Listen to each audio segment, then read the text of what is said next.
नीना गाय को बांध के कंधे पे उठाए सुनसान जमीन पे फेंकने के लिए जाते हैं और वहाँ जाके बस इसे इधर ही फेंक दो, रात को लोमड़ियों के झुंड आके खा जाएगा। क्या रे रघु, जलसा देख के तुझे कैसा लगा? बहुत अच्छा लगा चाचा, लेकिन क्या माते सीता सच में आग के ऊपर से चल रहे थे? और हनुमान जी वो पहाड़ को कैसे उठा के लाए?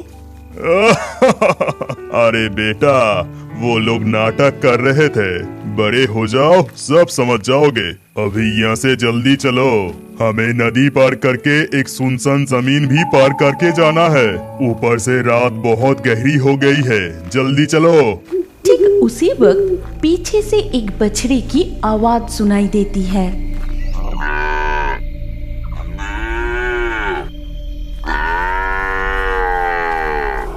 वो आवाज सुन के रघु वहीं रुक जाता है। चाचा, लगता है हमारे पीछे एक बछड़ा आ रहा है। चलिए ना, उसको पकड़ के हम घर ले जाते हैं, हमारे गायों के साथ उसको भी पालेंगे। ओहो, तुम रुको मत और गलती से भी पीछे मुड़ के मत देखना, यहाँ से जल्दी चलो। इसके बाद वो दोनों फिर से चलने लगे। फिर नदी पार करके सुनसान जमीन से गुजरते वक्त अचानक देखते हैं कि दो मिट्टी की हंडी उन दोनों के सामने अपने आप लुढ़क रहा है। इधर वो बछड़ा पीछे से पुकारते ही जा रहा है और ठीक उसी वक्त ना जाने कहां से एक गाय की हड्डी आके गिरा।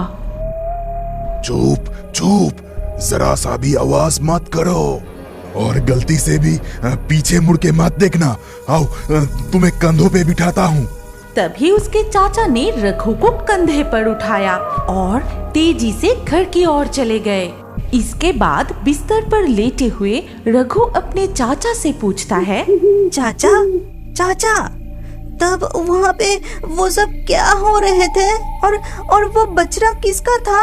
हमारे पीछे पीछे आ रहे थे, फिर अचानक गायब भी हो गए। वो क्या था पता है? वो था गाय की भूत।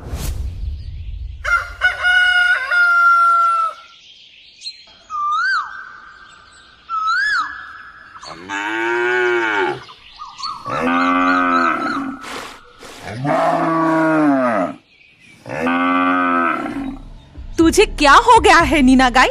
आजकल दूध इतना कम क्यों दे रही है रे?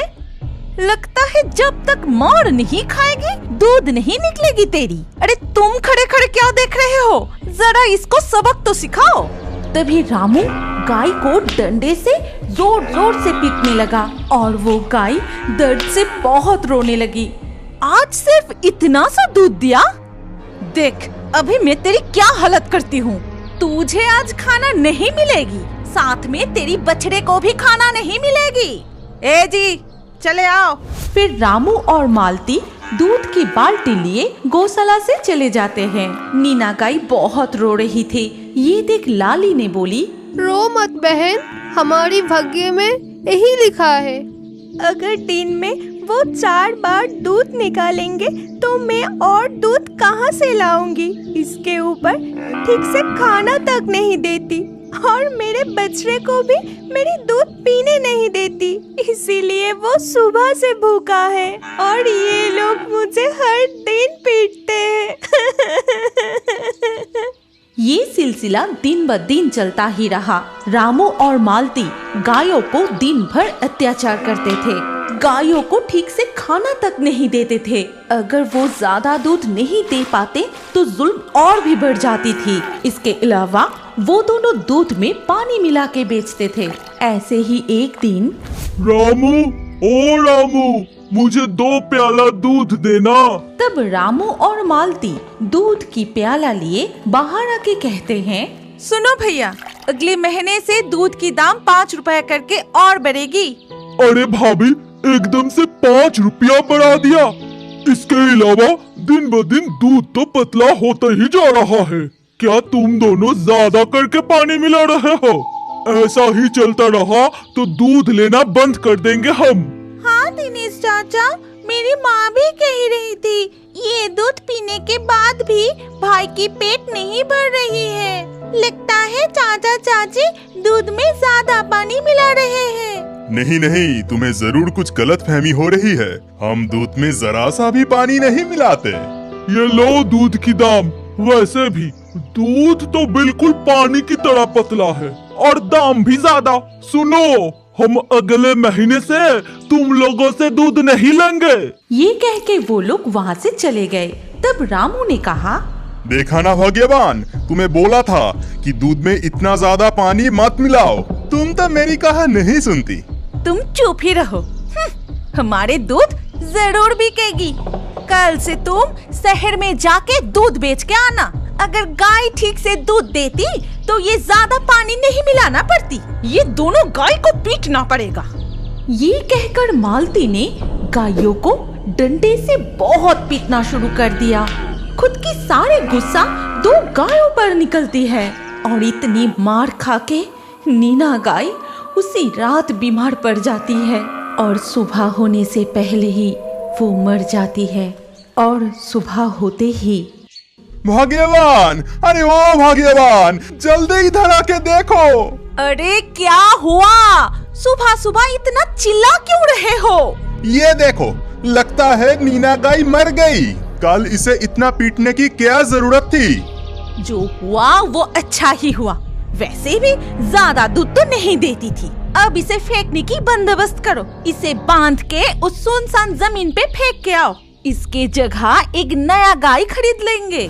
फिर रामू दो लोगों के साथ नीना गाय को बांध के कंधे पे उठाए सुनसान जमीन पे फेंकने के लिए जाते हैं और वहाँ जाके, बस इसे इधर ही फेंक दो, रात को लोमड़ियों के झुंड आके खा जाएगा।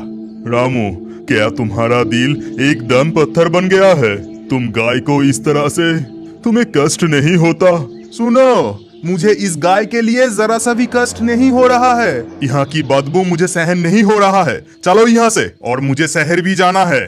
इधर लाली गाय और नीना गाय की बछड़ा पूरे दिन रोते ही रहे। फिर धीरे धीरे रात हो जाती है। उसी दिन रात को रामू जब शहर में दूध बेच के उस सुनसान जमीन के ऊपर से लौट रहा था,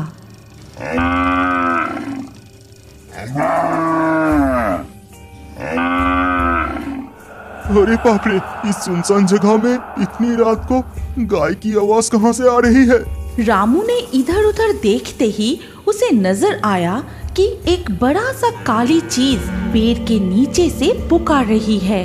अरे वो रहा गाय। इतनी रात को मेरी तो पूरी लॉटरी लग गई। न जाने किसकी गाय है, लगता है किसी की गौशाला से भाग आई है। मैं इसको पकड़ के घर लेके जाता हूँ। मेरा पैसा भी बच गया और फ्री में गाय भी मिल गई। फिर रामू वो गाय को लेकर घर लौट आता है और गौशाला में बांध के वो कमरे में चला गया। इसके बाद रात के खाना खाते समय रामू अपनी पत्नी को सारी बात बताते हैं। लेकिन रात गहरी होते ही अचानक से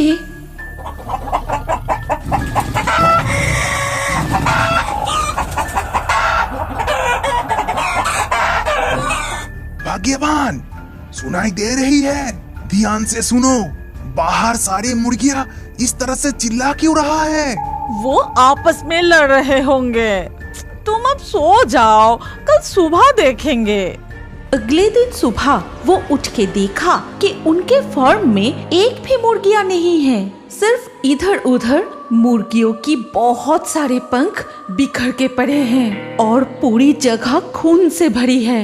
हाय हाय हाय, ये क्या हो गया? हमारे सारे मुर्गियों को लगता है कोई जानवर आके खा गया।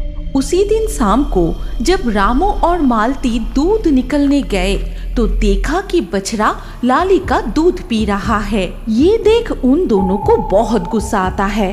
तभी रामू बछड़े को पीटने के लिए जैसे ही छड़ी उठाए, ठीक उसी वक्त वो काली गाय रामू को लात मार के फेंक देती है। अरे बाप रे!